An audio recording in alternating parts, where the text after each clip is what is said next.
Hey everyone, it's Harry Frankfurt, and today I'm going to be talking about free will, or the lack thereof. So make sure you subscribe if you like these kind of philosophical videos, and let me know in the comments down below how you feel about free will, or if you think that everything is predetermined. So in high school I did a subject called philosophy and reasoning, and I absolutely loved it. And this was a time where I was battling with religion, as weird as that sounds, but I was battling with religion. And one of the topics that we would talk about would be free will, predeterminism, is that right? And different theories on whether human behavior is predetermined or if it's complete free will or somewhere in between. And I found that subject really, really fascinating because, you know, while I was severely religious, I'm gonna make religion look like the worst thing in this video, so I apologize if you're religious, there's nothing wrong with that. While I was of the firm belief that, you know, evolution was wrong and that God created everything and that, and see, this is the thing, I used to think that we had complete free will, but I was like, but God already knows what's gonna happen anyway, so it's not really free will. And I've noticed throughout the years, like this was like 5-6 years ago when I graduated.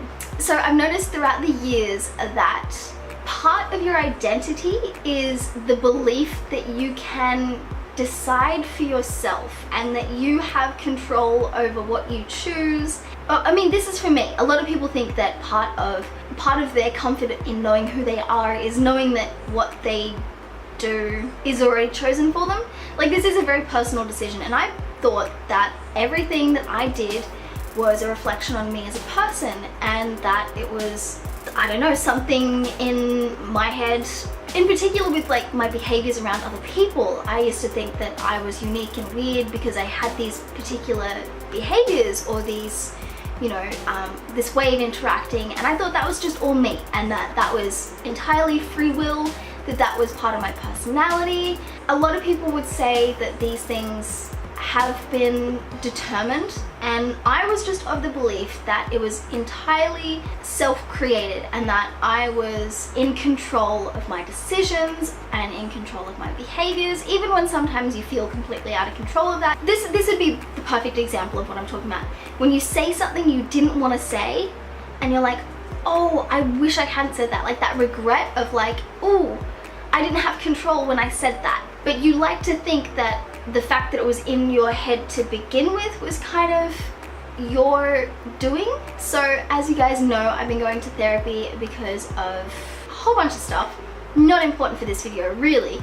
Most recently, my psychologist mentioned anxious ambivalent attachment, and when I came back from my session, I decided to look up on it a little bit, and it was kind of terrifying to me to see that they can predict behaviors in people who have a certain attachment pattern with their mother. And I found it very peculiar, especially when it comes to the question of intimate relationships, because there's this entire paragraph on how a person with anxious ambivalent attachment will struggle with the feeling of reciprocation, not because there isn't any, but because they firmly believe that the other person can't feel for them as much as they feel for, you know. So me and Bob are dating, and I will always think in my mind that I have more feelings for Bob than Bob does for me.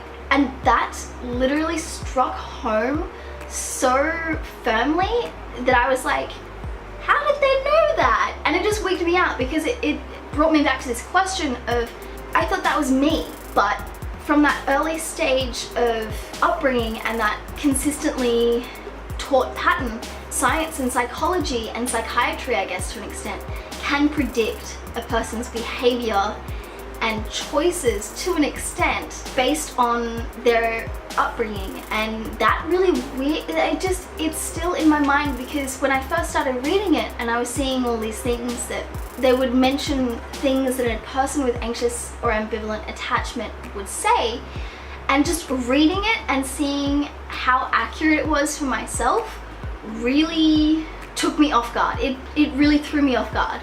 So it led me to question this concept of free will, because it's predetermined to an extent. This is a very bizarre topic, I guess, for me to be talking about because I haven't really made these philosophical videos in a long time, but I do love making them because I love psychology, I love sociology, I love philosophy and reasoning, obviously, and I just love talking about concepts. And this concept of free will has always kind of been comforting for me, and then to know that even without knowing who I am or what I had been through, this psychologist with whatever name wherever they are has written up a profile of me.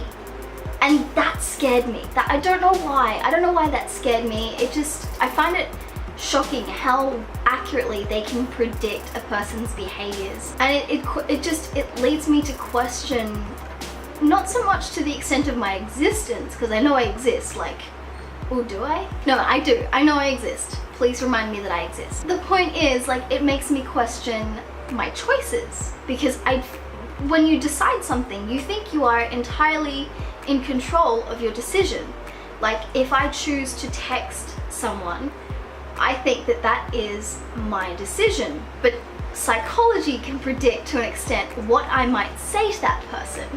And that leads me to question, if they can predict what I'm saying, can they predict the strength at which I will want to text that person? Does that make sense? Am I making any sense? I have no idea, but it just, you know, when you get those thoughts that are just so complex and difficult to comprehend that you just need to talk it out and like, okay, this is what my mind's doing right now. I got this thought and I'm trying to get at it, but there's like a wall up, right? So I'm trying to find all the alternative ways around it to describe what's going on. That creeped me out. That sounded like someone was like walking into my room from my window. Oh my god. Start talking about philosophy and people start breaking into my house. Okie dokie. So there's that, and that's made me really question free will, or freedom of will, or freedom of decision, and just being a free and autonomous individual. I think something that goes alongside this question of freedom and, you know, free will and predictability in human nature is the concept of neuroplasticity, which I was studying for my own personal whatever years ago when I came across a YouTuber called NeuroSoup. I'm not sure if she's still making videos, but her videos were about drug education and a lot of times she would bring up neuroplasticity. Neuroplasticity is the fact that you can teach your brain anything, and your environment can teach your brain anything. And it's part of our survival mechanism in that, see, when you're a child, this is a general idea of what I'm trying to say, and I might not be explaining it to its best, so if you have a better way of explaining the concept of neuroplasticity, leave it in the comments down below, because this is a conversation more than it is a video. As a child, you see the oven, but you don't know it's hot until you touch it. And then the next time, you might remember that, like, oh, that oven, I touched it and it was hot. But you don't have that connection of the oven being hot. It's kind of like, wow, I touched that and my hand burned. I wonder what that was about. And then you touched again and you're like, okay, I touched that and my hand gets hurt. Okay, I get it. And then the next time, the same thing gets developed. And so that is your brain making a connection between the oven and burning your hand. And that is how your brain can essentially learn anything. And that is a very rudimentary explanation. There are plenty of examples that you can find on neuroplasticity. I'll try and find some links to these concepts down below. And I just think that it's interesting that I knew that neuroplasticity existed and that it was, I guess, a concept, and that the brain worked like that, and the brain could teach itself and wire and rewire anything that it wanted with the right stimuli. I don't know if this really supports the question of free will or everything being predetermined psychologically. Because if the brain can teach itself anything, then I have the ability to unwire all those things that I learned through upbringing and everything. I just find it bizarre that there can be this prediction of a person's nature through psychology, even when neuroplasticity to an extent exists. Even though I understand that neuroplasticity would be to an extent what perpetuates the predictability of human nature. Does that make sense? I feel like I made a really great smart person sounding sentence and I have no idea what it sounded like. No idea what I meant to say. Yeah, I'm beginning to question my identity as a result of seeing that my behavior is predictable. And that's kind of why I wanted to make this video, and I hope it got you guys questioning your behaviors, I guess. I don't know.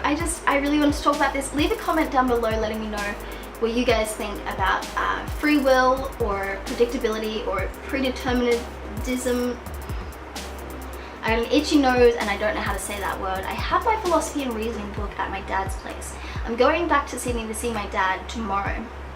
So I'll probably do like a reading on this when I go down. So let me know what you guys think on this, if there's any other topics that you want me to look into, if you want more information on neuroplasticity, anything like that, because I do really like doing these like thinking videos. I like to think sometimes, not often, but sometimes.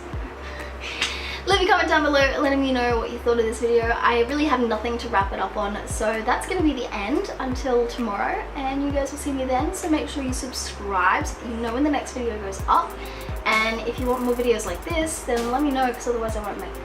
Okay, bye guys.